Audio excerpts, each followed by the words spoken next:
Eu não sou boa o suficiente. Eu não sou bom o suficiente. Se eu tentar, eu tenho certeza que eu vou fracassar. Se eu fizer isso ou se eu fizer aquilo, eu não vou fazer direito. Ou se eu conseguir aquilo que eu tanto quero, foi sorte. É porque todas as coisas eram favoráveis para isso. Não foi porque eu tenho valor. Então, bom, todas essas frases ouvindo assim são bem fortes. E se por um acaso elas já passaram aí pela sua cabeça, pelos seus pensamentos, provavelmente dentro de você habita um ser que chama voz crítica. E bom, vamos conversar sobre essa voz crítica para que você possa viver de uma maneira mais leve e reconhecer o seu valor? Então vamos lá. Tem muita gente pela internet aí falando sobre os sabotadores. Bom, esses sabotadores nada mais são do que essa voz crítica, esses pensamentos e essas emoções que ficam nos dizendo coisas como a gente falou lá no início do vídeo. E bom, não precisa pensar muito pra gente entender o impacto disso tudo, né? Então, vamos lá, quais são os possíveis impactos? Então, projetos que eu tenho muita vontade, que são o meu desejo, eu não coloco pra frente, ou eu não engato em relacionamentos porque eu fico com muito medo de falhar. Eu não faço movimentos na minha vida que eu gostaria de fazer. Eu não consigo nem cogitar a ideia de fazer esses movimentos. E tudo isso vai nos imobilizando, vai nos deixando presos, vai nos deixando completamente estagnados. E aí, com isso, com essas frustrações, a gente para de se sentir bem consigo mesmo. Então, imagina, a gente é a pessoa com quem mais a gente convive. E se todo momento que a gente está convivendo conosco mesmo, com os nossos pensamentos, a gente está reforçando o tempo inteiro esse tipo de frase. Bom, o que é que fica? O que que fica? Fica, né? Se alguém falasse esse tipo de coisa pra gente, ou melhor, será que a gente falaria esse tipo de coisa para as outras pessoas? Então, é preciso a gente se sensibilizar um pouco em relação a essa voz crítica e perceber que ela é bem maldosa e que com ela os impactos na nossa vida são muito grandes, principalmente da forma como a gente se percebe. Então a gente começa a se perceber sem valor nenhum. A gente acha que a gente não consegue fazer nada. E bom, como eu falei, com isso vem as frustrações, a gente se mobiliza mais ainda. E essa leveza, esse sentimento de alegria em relação ao que a gente consegue fazer ou não, ao nosso senso de utilidade, ao nosso valor próprio, tudo isso fica muito minado. Então, o nosso trabalho aqui é entender como ela funciona e saber como lidar com ela. Você pode estar se perguntando, por que essa voz crítica habita aqui dentro de mim? E bom, essa voz crítica ela pode vir em função da nossa história. Então, se a gente viveu ou vive em uma família onde a crítica ela é muito proliferada, ou se de forma direta ou indireta. Por exemplo, quando se falam sobre outras pessoas que não são daquela família e se critica se faz assim ou se faz assado, se consegue se tem uma determinada conquista, se não tem aquela determinada conquista. Então, dependendo das experiências que a gente passou, se a gente foi comparado, criticado diretamente, isso tem um impacto na forma como a gente enxerga. Então, imagina lá, um filho ou uma filha que vê uma mãe ou um pai ou um tio ou um irmão o tempo inteiro criticando, colocando para baixo, desvalorizando, invalidando. Quando ele é uma criança ou quando ele é um adolescente, o senso de identidade dele está em formação. Então, se ele sempre recebe aquele tipo de informação, é aquele tipo de informação que fica registrado. E é a partir daí que ele vai enxergar o mundo e vai se enxergar. Então, se por um acaso no seu contexto familiar, no seu contexto de vida, você cresceu numa situação assim, muito provavelmente o seu crítico interno nasceu aí. Mas sempre lembrando, pode ser de uma forma direta ou indireta. Também pode ser de um lugar onde se criticava pra fora, se comparava pra fora, ou sua mãe, seu pai, seus irmãos mais velhos, enfim, figuras de referência faziam isso com elas mesmas, né? E a gente vê esse tipo de comportamento e acaba reproduzindo. Então, essa voz crítica, ela vai se consolidando dentro da gente, se internalizando, e aí a gente passa a se relacionar assim com o mundo. E aí isso influencia na nossa autopercepção. E isso pode vir muitas vezes, por exemplo, na nossa imagem, na nossa autoimagem. Então a gente passa até se ver de uma forma um pouco diferente. A gente acha que a gente está mais acima do peso que a gente está. Pode ser, não necessariamente isso acontece. A gente nunca está satisfeito com o nosso corpo, a gente nunca está satisfeito com o nosso trabalho, a gente nunca está satisfeito com as nossas conquistas. Ou se a gente tenta e não está satisfeito, a gente se sente um fracasso. Então a gente fica imobilizado e isso nos impede de dar outros passos. Então imagina só, uma criança que ouviu o tempo inteiro a mãe, o pai, falando que ela podia ser melhor porque fulana, uma colega dela, tirava notas melhores. Qual é a mensagem que fica para essa criança? Poxa, eu não sou boa o suficiente, eu deveria ser como fulana. Minhas notas não são o suficiente. Então isso vai se cristalizando e é a partir daí que ela enxerga o mundo, né? Vocês já estão pegando o negócio. E isso dá margem para quê? Isso dá margem para a gente criar algumas expectativas que não são reais sobre o que a gente poderia fazer ou não. Então, a gente imagina que acabou de sair da faculdade e já pode sair ganhando sei lá quantos R$1.000, né? A gente começa a se comparar, isso também dá muita margem para comparação. Então, o tempo inteiro eu tô olhando para as pessoas que saíram da faculdade comigo, o tempo inteiro eu tô olhando para como estão os meus irmãos, enfim, vai alimentando esse tipo de visão.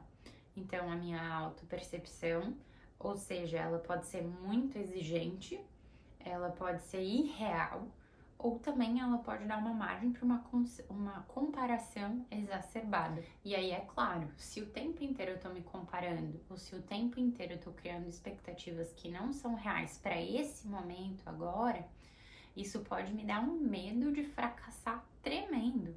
E também um medo de rejeição. Então, se eu não sou como fulana, então eu não sou boa o suficiente, e aí vem aquele medo de, meu Deus, eu vou ser rejeitada se eu não sou igual a fulana, né? Ou então o medo de, poxa, ela conseguiu, ela se esforçou muito, nossa, ela é muito boa, eu nunca vou conseguir. Então eu fico com aquele medo de fracassar e ambos esses dois pilares, eles vão de novo nos imobilizando, ou se eles não nos imobilizam, eles nos fazem com que a gente sinta uma pressão constante. Então a gente o tempo inteiro fica se sentindo pressionada, por mais que a gente faça alguns movimentos em relação a essas vontades, as nossas conquistas, os nossos desejos, o trabalho, o relacionamento, enfim. Vamos lá, como é que a gente lida com esse crítico interno? Bom, então em primeiro lugar, a gente precisa identificar que a gente tem um crítico interno. A gente precisa saber do que ele vive, onde vive, do que ele se alimenta. Então, como ele age? Em que situações o crítico interno costuma aparecer?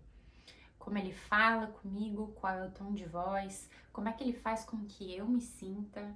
Então, sempre que o crítico interno vem e fala aqui no meu ouvidinho, sussurra algumas palavras falando que eu não sou bom o suficiente, eu logo começo a me sentir triste, eu quero ir pra casa, eu quero me isolar, não quero ter contato com as pessoas, ou então eu fico muito ansioso, muito ansiosa e eu fico tentando fazer até que vem uma falta de ar, uma palpitação, uma sensação de que não vai dar certo em hipótese nenhuma, enfim.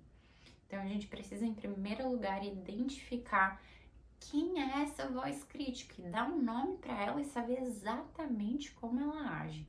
Então, rastrear aí quais são os tipos de pensamento que eu tenho, que eu sei que é a minha voz crítica falando, quais são as emoções que eu tenho, geralmente qual é o tipo de comportamento que eu tenho. E aí, depois de identificar essa voz crítica, a gente precisa começar a questionar se essa voz crítica ela tem ou não validade. Então, vamos supor que você está fazendo algum tipo de prova, né? E você passou nessa prova. E você tirou uma boa nota, você foi bem, E logo vem aquele pensamento: ah, mas é que era muito fácil, foi sorte, nem me avaliaram tão bem, nem sei como eu fiz aquilo. Então vamos lá, vamos questionar um pouco essa voz crítica.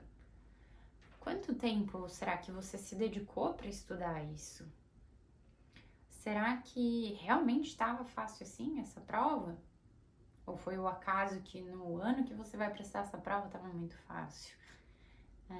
Além de questionar o quanto você se dedicou, não só naquele ano, naquele período, mas também por toda a vida que você vem estudando, vamos supor que é, por exemplo, um concurso.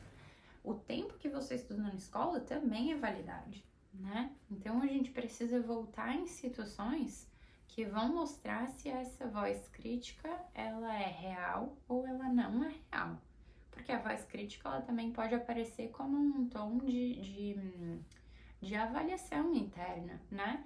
O lado positivo da análise, que é diferente da crítica, é que ela nos mostra onde a gente pode melhorar, mas ela é muito mais motivadora do que coloca para baixo. Então, segundo passo aí, depois de identificar, é questionar se essa voz crítica ela realmente faz sentido ou não. Então, identificamos a voz crítica, questionamos a voz crítica. Opa, voz crítica, peraí, qual a evidência que você tem para me falar se isso é verdade ou não? E depois, o que a gente precisa fazer é começar a estabelecer algumas práticas de cuidado conosco mesmo. A gente chama isso de autocompaixão. E bom, o que é autocompaixão? Uma perguntinha que eu gosto muito de fazer em consultório nos meus atendimentos para os meus pacientes é assim: se você tivesse com alguém, você falaria desse jeito que você fala com você mesmo, com essa pessoa, uma pessoa que você gosta? Você falaria com ela assim? E quase 100% das vezes a resposta que eu tenho aqui no consultório é: não, eu nunca falaria assim com essa pessoa. Nossa, até parece que eu falaria assim com essa pessoa. Então, o exercício que a gente tem que fazer da autocompaixão é pensar: se uma pessoa que eu gosto muito estivesse passando por isso e estivesse trazendo esse tipo de pensamento, esse tipo de voz crítica, como é que eu falaria com ela? Quais seriam as palavras de gentileza, de amor que eu falaria para ela? Qual seria essa frase? Então faz esse exercício aí. Pega a voz crítica, como geralmente a sua voz crítica aparece, e tenta construir uma outra frase que vai lutar com essa voz, e uma frase amorosa. Então, se eu falo assim, se eu tentar eu vou falhar. Se a minha voz crítica fala isso, qual seria uma frase amorosa que você usaria para combater esse tipo de colocação? E além desse tipo de autocompaixão, que é uma autocompaixão trabalhada aqui nos pensamentos, nessa argumentação, a gente também pode pensar em algumas estratégias de autocuidado, que não é aquela skincare, que não é só isso. São quais são as situações em que eu posso me colocar, que eu vou sentir que eu tô cuidando de mim mesmo, assim como eu cuidaria de uma pessoa que eu gosto muito. Então, para a gente lidar com essa voz crítica, além de fazer tudo isso, a gente também precisa fazer esse trabalho de conseguir se amar mais, de cuidar mais da gente, né? E para terminar, algo muito importante, que é a gente conseguir reconhecer o nosso valor próprio, nosso valor pessoal. Então, se você o tempo inteiro escuta a sua voz crítica, eu te convido a pensar em quais são as tuas conquistas, que não são conquistas só de títulos, nem de provas, nem nada do tipo. Quais são seus valores e suas forças? Quais são as suas qualidades? Quais são as coisas em que você realmente é bom? Quais são as coisas que as outras pessoas se inspiram e admiram em você? Então, uma vez que a gente consegue ir entrando em contato com esse tipo de elemento e reconhecendo esses elementos, essas nossas forças super poderosas dentro da gente, a gente vai se munindo e a gente vai entendendo e dando uma cara, uma roupagem para quem a gente realmente é. Isso que nós somos. É claro que a gente tem várias coisas que a gente precisa trabalhar internamente, vários desafios, enfim, temos. Mas acontece que quando a gente tem essa voz crítica muito exacerbada, a gente fica cego e não consegue ver qual é o nosso valor. Então eu espero que esse vídeo ele tenha te ajudado a entender um pouquinho mais sobre essa voz crítica e também a lidar melhor com essa voz crítica. E não só isso, como combatê-la. E sempre que a gente pensa em como combater a voz crítica, a gente vai pensar em alguns elementos. Por exemplo, a autocompaixão, essa capacidade de ser mais compassivo conosco mesmos e, principalmente, começar a enxergar mais os nossos valores, as nossas forças internas. E bom, se esse tipo de conteúdo faz sentido para você, clica aqui para se inscrever. Cada vez mais eu quero trazer mais conteúdo sobre isso e ajudar a gente a viver uma vida leve, com relacionamentos saudáveis, em que a gente aprenda a se sentir bem com a gente mesmo.